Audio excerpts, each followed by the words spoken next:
Bonjour madame, Bonjour. moi c'est Claire, Oui, Josiane Tamou. enchantée. Josiane, nous sommes là aujourd'hui parce que nous parlons de l'influence des réseaux sociaux, particulièrement sur la jeunesse.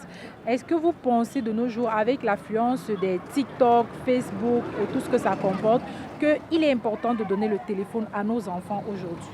Oui, Claire, bonjour et bon après-midi.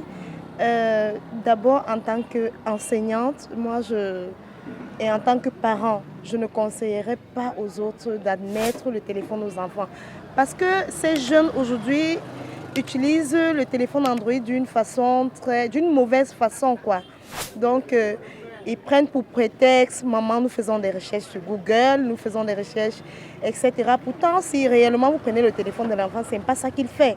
Donc, vous allez constater, soit il est dans des groupes, dans des sites, des TikTok, c'est ce qu'il passe le temps à faire. Du coup, moi, je trouve ça un peu... Je ne trouve pas le téléphone Android très important pour un élève ou un enfant, quoi. Voilà. Merci, c'est bien de constater que nous avons affaire à une enseignante. Maintenant, qu'est-ce que vous dites aujourd'hui dans les classes d'examen, par exemple, première, terminale, on exige aux enfants d'avoir un téléphone. En fait, c'est ce que les enfants viennent nous dire à la maison, qu'on leur exige un téléphone pour faire des recherches. En tant qu'enseignante, qu'est-ce que vous pensez? C'est vrai qu'avec l'ère de la digitalisation, les choses ont beaucoup changé. Parce qu'auparavant, on utilisait plus les livres, les romans pour faire les recherches. Mais avec la digitalisation, on exige parfois aux élèves de terminale au moins de faire les recherches sur Google et autres. Le souci se pose au niveau de l'utilisation alors. Donc il faut que les parents essayent de mettre un peu de l'accent, de regarder si réellement, pourquoi ne même pas faire un accompagnement, accompagner les enfants dans les recherches, ne pas laisser le téléphone en divagation aux enfants. Bon, c'est, à mon avis, je pense, même s'il faut que l'enfant utilise le téléphone il faut au moins en classe de terminale et cela avec l'accompagnement du parent malgré les petites cachettes qu'ils font souvent. Mais je préfère que ce soit avec l'accompagnement des parents et que le parent ne cesse pas de contrôler le téléphone de l'enfant, même si c'est pas de façon inattendue. Donc tu arrives là le soir, tu dis, bon, donne-moi ton téléphone. Bon, je pense que c'est ce que les parents peuvent faire pour limiter. Et surtout, les applications, je ne sais pas si je vais me taire en disant inutile, parce que TikTok est utilisé pour chercher de l'argent pour les uns. Chacun a sa façon d'utiliser les applications, de même que Facebook. D'aucuns l'utilisent juste pour se distraire, d'autres l'utilisent pour chercher de l'argent, un peu comme le e-commerce, d'autres le font en ligne. Donc, un élève, pour moi, n'a pas besoin de faire des TikTok et autres. S'il a le téléphone pour faire les recherches, il faut que le parent soit vraiment regardant là-dessus. Oui, sinon, on n'a plus confiance aux enfants et avec tout ce qui se passe. Et aujourd'hui, nous savons que nous devons courir après le pain quotidien. Où est-ce que le parent va vraiment trouver le temps? Ils vont dire, je n'ai pas le temps. Qu'est-ce qu'il faut faire pour davantage sensibiliser ces parents-là à vraiment accorder de l'importance à cet outil? Alors, le mot-clé, c'est justement la sensibilisation. Je pense qu'un parent qui veut vraiment la réussite de son enfant ne doit pas parler du temps. Même si on est tellement occupé, je pense qu'on peut s'organiser en utilisant juste 1 heure de temps, 2 heures de temps par soirée pour ses enfants. Parce que ce qu'on a de plus beau et de plus bien sur cette terre, c'est son enfant.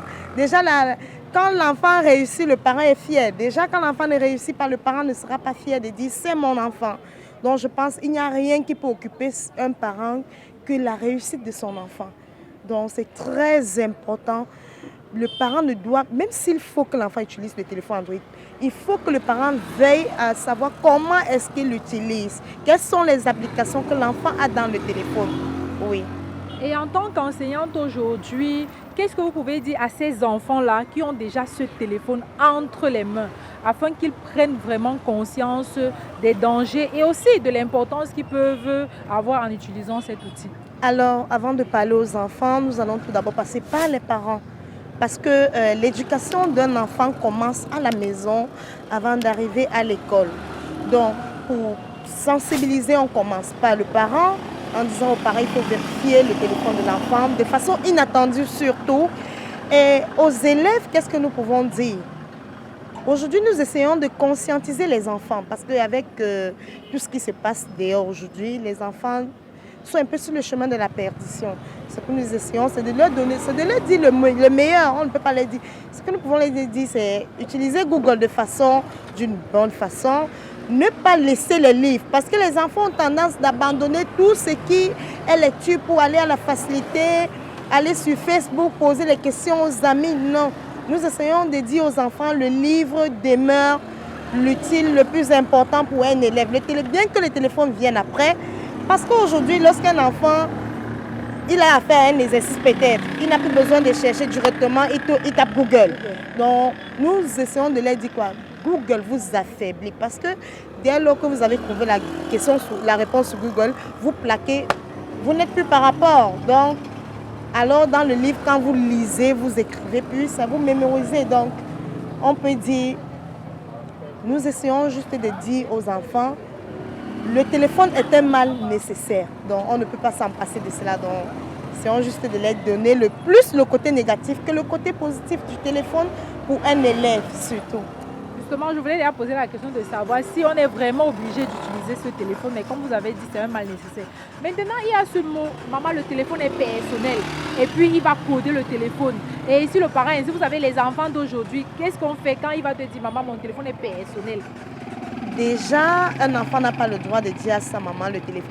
D'où vient ce téléphone? Il faut d'abord se poser des questions. Puisqu'il y a des enfants qui utilisent des téléphones dont le parent n'est même pas au courant. Donc, dès lors que vous constatez que votre enfant a un téléphone qui ne vient ni des parents ni d'un proche, la première des choses à faire, c'est de récupérer le téléphone. Si déjà c'est maman qui a pris la peine d'acheter le téléphone à l'enfant, je pense que maman doit encore prendre ces mêmes peines de suivre ce téléphone et savoir ce que l'enfant fait dans le téléphone. Donc l'enfant n'a même pas d'abord le droit de coder ce téléphone et n'a même pas le droit de dire aux parents, maman, le téléphone est personnel, non. Moi, je pense que c'est pas normal. Ok, merci madame. Claire. Le plaisir a été le mien de vous écouter. Merci. Mesdames, Messieurs, bienvenue sur cette chaîne YouTube. Si vous êtes nouveau, n'hésitez pas à vous abonner et surtout cliquez sur la cloche de notification pour ne rater aucune nouvelle publication.